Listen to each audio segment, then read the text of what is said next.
Hello friends, आज हम महिला पर्यवेक्षक में बाल विकास के भाषा विकास के सिद्धांत के बारे में जानेंगे। तो चलो वीडियो को आगे बढ़ाते हुए, तो भाषा विकास के प्रतिपादक नोम चॉम्स्की हैं। ये डिलोडेल्फिया यूएसए के रहने वाले हैं, है ना। भाषा विकास जन्मजात योग्यता होती है। इसके अनुसार बच्चे बिना पढ़ाए जिस ढंग से शब्दों तथा व्याकरण को अर्जित करते हैं उसकी व्याख्या नहीं कर सकते, है ना। भाषा विकास शारीरिक परिपक्वता की तरह है जो उपयुक्त देखभाल करने पर बच्चों में स्वतः विकसित हो जाती है ना। जो भाषा विकास है वो स्वतः विकसित होती है। बच्चे जिस भाषा को सुनते हैं उसकी व्याकरण को सरलता से सीख जाते हैं। मतलब जो बच्चा बचपन से ही जिस भाषा को सुनता है तो उसकी व्याकरण को वो अपने आप ही सीख जाता है ना। मस्तिष्क में एलएडी भाषा अधिग्रहण यंत्र पाया जाता है जिसमें बच्चा भाषा सीखता है। यह प्रारंभ में ज़्यादा एक्टिव होता है और 5 वर्ष के बाद कमज़ोर होने लगता है। मतलब 5 वर्ष तक बच्चों में अधिग्रहण यंत्र जो होता है वो भाषा सीखने में बहुत ज़्यादा एक्टिव होता है ना। एलएडी यंत्र हमारे दिमाग का एक भाग होता है जिससे निकाला या देखा नहीं जा सकता। यह प्राकृतिक क्षमता की देन होती है। सामान्य शब्दों में कुछ तो इसे गॉड गिफ्ट के रूप में देखा जा सकता है। जो एलईडी होता है उसको गॉड गिफ्ट के रूप में देखा जा सकता है ना। इसको निकाला या देखा नहीं जा सकता। भाषा विकास का सिद्धांत। भाषा को सीखने हेतु वातावरण और संस्कृति का महत्वपूर्ण स्थान है। इसका वातावरण और संस्कृति का। फिर जो भाषा विकास का सिद्धांत जो चॉम्स्की ने दिया है, तो चॉम्स्की सिद्धांत की विशेषता क्या क्या है। जन्मजात क्षमता। चॉम्स्की के अनुसार बालक बचपन से ही भाषा और व्याकरण को सीखने की क्षमता विकसित करके लाता है। यह सहमत आनुवांशिकी और सार्वभौमिक होती है। दूसरा है भाषाओं में संबंध। चॉम्स्की मानते हैं कि दुनिया की जितनी भी भाषाएं हैं उनके तत्वों में एक दूसरे के साथ संबंध होता है। उनके अनुसार किसी भी प्रकार की भाषा को संज्ञा, क्रिया और विश्लेषण के आधार पर विभक्त किया जा सकता है। अगला है भाषा अधिग्रहण यंत्र। ये इम्पोर्टेंट है, जिसको एलईडी बोला जाता है। एलईडी क्या होता है आप देखते हैं। चॉम्स्की के अनुसार दिमाग का एक भाग लैंग्वेज एक्यूसेशन डिवाइस, है ना, एलएडी का होता है जो भाषा की क्षमता को बढ़ाने का कार्य करता है। भाषा सीखने की यह क्षमता शुरुआती 5 वर्षों में अधिक होती है और इसके पश्चात इसकी प्रभावशीलता में कमी आने लगती है।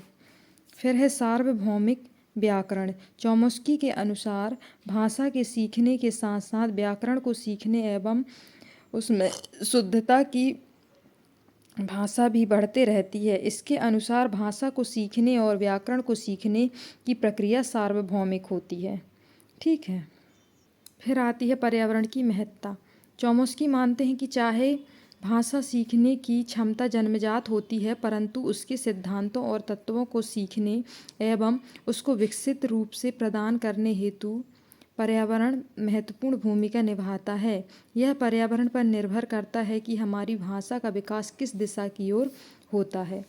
फिर आता है चॉम्स्की के अनुसार छात्र भाषा को अधिग्रहण करने हेतु 2 स्तरों का उपयोग करते हैं। पहला सतही संरचना, दूसरा गहरी संरचना। तो सतही संरचना क्या होती है।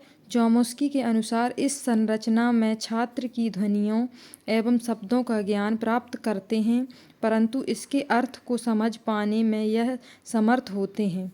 यह शब्द के अर्थ को विस्तृत रूप से समझने में सफल रहते हैं, जैसे खाना पीना, मम्मी पापा। तो ये क्या कहलाती है, सतही संरचना कहलाती है। फिर आती है गहरी संरचना। इसमें बालक शब्दों एवं ध्वनियों के अर्थ को समझने लगते हैं। इसमें अर्थ को समझने लगते हैं ना, उसकी विस्तृत व्याख्या करने में समर्थ हो जाते हैं। इसके अंतर्गत छात्र किसी वस्तु को परिभाषित करने के लिए उत्तम शब्दों का चयन कर पाते हैं। यह अनेक भाषाई विकास का परिपक्व रूप होता है। क्या, गहरी संरचना। फिर यहाँ हरलोक के अनुसार क्या बोले हैं उनने भाषा विकास के बारे में? भाषा में संप्रेषण के वह सभी साधन आते हैं जिनमें विचारों और भावों को प्रतीकात्मक बना दिया जाता है, जिससे वह अपने विचारों और भावों को अर्थपूर्ण ढंग से कुछ कह सकें। ये किसने बोला? हरिलोक ने। फिर स्वीट के अनुसार भाषा ध्वनियों द्वारा मानव के भावों की अभिव्यक्ति है। फिर विशेषताएं क्या हैं? जन्म के समय पहली बार शिशु क्रंदन यानी कि रोता है, जो बालक की प्रथम भाषा होती है। 10 माह तक बालक प्रथम शब्द बोलता है। सामान्यतः बाल्यावस्था में लड़कियों का भाषा विकास लड़कों से तीव्र होता है। किशोर अवस्था में लड़कियों का भाषा विकास लड़कों से तीव्र होता है, इसलिए लड़कियां अपने विचारों को सरलता से प्रकट कर पाती हैं और लड़के नहीं कर पाते। फिर आती है हमारी भाषा। मनुष्य अपने विचारों को जिस रूप में प्रस्तुत करता है उसे भाषा कहते हैं। फिर भाषा के रूप, वाचिक भाषा यानी मौखिक भाषा, लिखित भाषा, सांकेतिक भाषा, ये 3 रूप हैं किसके? भाषा के। फिर आता है भाषा के अंग। पहला है स्वर्णिम ध्वनि, रूपिम रूपग्राम, वाक्य विन्यास, अर्थ विन्यास, है ना। ध्वनिम, रूपग्राम, वाक्य विन्यास, अर्थ विन्यास, ये उनके इंग्लिश में नाम है, ठीक है। पहले आता है स्वर्णिम या जिसको ध्वनिम कहते हैं। ध्वनि की सबसे छोटी इकाई होती है, या इसको बोल सकते हैं भाषा की सबसे छोटी इकाई। जो शैशव अवस्था में बालक ऐसी ध्वनियाँ निकालता है उसे क्या? ध्वनिम बोलते हैं, है ना। फिर आता है रूपग्राम या रूपिम। यह सबसे छोटी अर्थपूर्ण इकाई है। इसमें छोटे छोटे वर्णों से मिलकर बने हुए शब्द शामिल होते हैं। इनका प्रयोग बालक आसानी से कर पाता है, जैसे राम, माता, पिता, चाचा। अर्थ की दृष्टि से सबसे छोटी इकाई है ना। 10 माह का बच्चा प्रथम शब्द बोलता है, 12 माह का 2 से 3 शब्द बोलने लगता है। फिर आता है वाक्य विन्यास, जो 2 से 3 वर्ष का होता है ना। 3 वर्ष में बोले जाते हैं। शब्दों का ऐसा समूह जिससे वाक्य बना हो और उस वाक्य का सही अर्थ भी हो सकता है और नहीं, अर्थात बालक शब्दों को जोड़कर उसे वाक्य के रूप में व्यक्त करता है। छोटे छोटे वाक्य, है ना। सार्थक और निरर्थक। मेले पापा दए, मतलब सार्थक भी और अर्थपूर्ण भी, है ना, निरर्थक भी। तो अर्थ विन्यास क्या होता है? जब वाक्य में सभी शब्द अर्थपूर्ण हों और वाक्य में सार्थकता पाई जाती है तो उसे अर्थ विन्यास कहते हैं। 5 वर्ष के बाद बाल्यावस्था में, है ना। फिर भाषा सीखने के साधन कौन कौन से हैं? अनुकरण, खेल, कहानी सुनना, वार्तालाप तथा बातचीत, प्रश्नोत्तर। अनुकरण क्या होता है? माता पिता, शिक्षक, दोस्तों की बातों को दोहराना। अनुकरण का मतलब नकल करना है, ठीक है। फिर स्मिथ के अनुसार भाषा विकास कैसे होता है? आयु दी है, शब्द दिए हैं। जन्म से 8 माह तक कोई शब्द नहीं बोल पाता। 10 माह में 1 शब्द बोलता है। 12 माह में 3 शब्द बोलता है। 1 से 3 माह में 19 शब्द बोल पाता है। 1 से 6 माह में 22 शब्द। 1 से 9 माह में 118, 2 वर्ष में 212, 4 में 1550, 5 में 2072, 6 वर्ष में 2562, है ना। तो ये स्मिथ के अनुसार है भाषा विकास। फिर श्योर के अनुसार भाषा आयु दी है 4 वर्ष में 5600, 5 वर्ष में 9500, 6 वर्ष में 14700, 7 में 21200, 8 में 26309, 10 में 34300। और फिर यहाँ सॉप्शन के अनुसार व लिपसिट के अनुसार, है ना। जन्म में 0, 18 माह में 10, 2 वर्ष में 272, 2.5 वर्ष में 450, 3 वर्ष में 1000, 3.5 में 1250, 4 वर्ष में 1900, 5 वर्ष में 2100 और 10 वर्ष में 5000। तो ये कुछ वो वैज्ञानिक दिए हैं, उनके संदर्भ में है, ठीक है। फिर आता है भाषा विकास क्रमागत बिंदुओं पर आधारित है। शैशवावस्था, बाल्यावस्था, किशोरावस्था। शैशवावस्था में क्या आता है? इस अवस्था में मस्तिष्क की सार्थकता, ज्ञानेंद्रियों की तेजी, सीखने और समझने की अधिकता अपने चरमोत्कर्ष पर होती है। फ्रायड के अनुसार मनुष्य शिशु जो कुछ बनता है जीवन के प्रारंभिक 4-5 वर्षों में ही बन जाता है। भाषा को क्रमानुसार प्रस्तुत किया जा सकता है। रुदन क्या होता है? चूँकि बोलना एक लंबी एवं जटिल प्रक्रिया के बाद सीखा जाता है, अतएव उसका प्रारूप हमें रुदन अथवा चीखने चिल्लाने में मिलता है।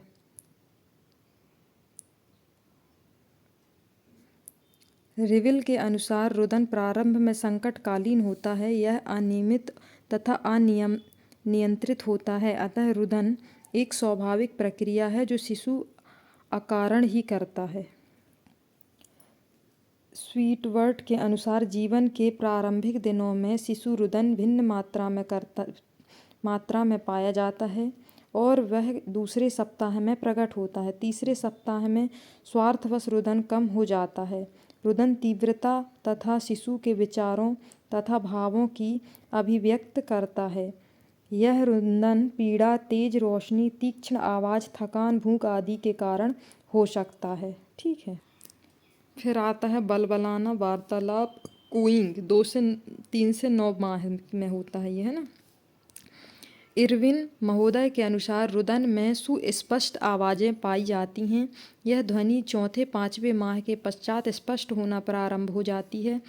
बलबलाने में जीवन के प्रथम वर्ष में स्वर ध्वनि सुनाई देती है, आ, ई, ए। इसके साथ ही इसी समय तक जबकि आगे के कुछ दांत आ जाते हैं जो होंठों के मेल में शिशु बा, ला, दा, ता, मा जैसे व्यंजन को प्रकट करता है। ये होता है बलबलाना। फिर आता है इंगित करना, पॉइंट टू द। भाषाविदों ने इंगित करने को भाषा विकास तृतीय सोपान कहा। जरसील्ड मेकार्थ ने अपने अध्ययन के आधार पर बताया है कि इसके द्वारा शिशु दूसरे को अपने भाव विचार समझाता है। इसे लेरिक्स ने संपूर्ण शरीर की भाषा भी माना है। शिशु हाँ या ना की मुद्रा में गर्दन हिलाकर भी उत्तर देता है। फिर आता है बोलना। बोलना क्या होता है? भाषा प्रयोग की यह अंतिम अवस्था है। इसका आरंभ 1-1.5 वर्ष के करीब होता है। भाषा बोलना भी एक कौशल है, अतः इसे अभ्यास की आवश्यकता होती है। यह शारीरिक अवयवों की पुष्टिता पर निर्भर करता है। ये क्या होता है? बोलना। शुरू में निरर्थक शब्द बोले जाते हैं जैसे वा, ला, मा, दा, ना इत्यादि, परंतु क्रमशः साहचर्य के नियम के कारण निरर्थक शब्दों में सार्थकता आ जाती है। जैसे सौदृश्य प्रयुक्त होते हैं, स्वउद्देश्य प्रयुक्त होते हैं। शब्द बोलने में एक समस्या उच्चारण की होती है। शुरू में बालक अनुकरण से ही उच्चारण सीखता है। शैशवावस्था में उच्चारण योग्यता लचीली मानी जाती है। ठीक है। फिर आती है भाषा की ध्वनि की पहचान। जैसे बालक स्पष्ट किया जा चुका है कि शब्दों को सीखने से पहले शिशु भाषा की ध्वनि में अंतर करना सीख जाता है। जैसे रा तथा ला में अंतर स्पष्ट कर लेता है। प्रथम शब्द 8 से 12 माह की आयु में बच्चा प्रथम शब्द बोलता है। इससे पूर्व वह बबलाना, इंगन आदि अन्य भाव भंगिमाओं के द्वारा अपनी भावनाएं अभिव्यक्त करता है। ब्रेको के अनुसार शिशु के संप्रेषण की विभिन्न अवस्थाओं का अगला पड़ाव है। शिशु सर्वप्रथम अपने परिवार से जुड़े व्यक्तियों जिसमें उसका भावात्मक लगाव होता है उनको पुकारना प्रारंभ करता है। जैसे बड़ों को पापा, फालतू जानवर को शेरू, खिलौनों को गुड्डा गुड्डी, पानी को मम आदि बोलने लगता है ना। फिर आती है बारी शब्द युग्म उच्चारण। 18 से 24 माह की आयु तक शिशु प्रायः शब्दों युग्मों को बोलना प्रारंभ कर देता है। यह शब्द युग्म वे अपनी इंगन कुशलता, शारीरिक इंगन तथा सिर के विभिन्न मुद्राओं के साथ बोलते हैं। कुछ उदाहरण इस प्रकार हैं। पहला, स्थान पहचानना, वहाँ गुड्डा। दोहराना, मम और किसी वस्तु के प्रति विशेष लगाव, मेरा गुड्डा, है ना। वस्तु की पहचान, गेंद। क्रिया प्रतिक्रिया, तुम्हें मारूंगा, क्रिया में प्रतिक्रिया देने लगता है। तो ये रहा हमारा भाषा विकास का सिद्धांत जो कंप्लीट होता है। तो वीडियो को देखने के लिए thank you so much. Thank you. मिलते हैं नेक्स्ट वीडियो में।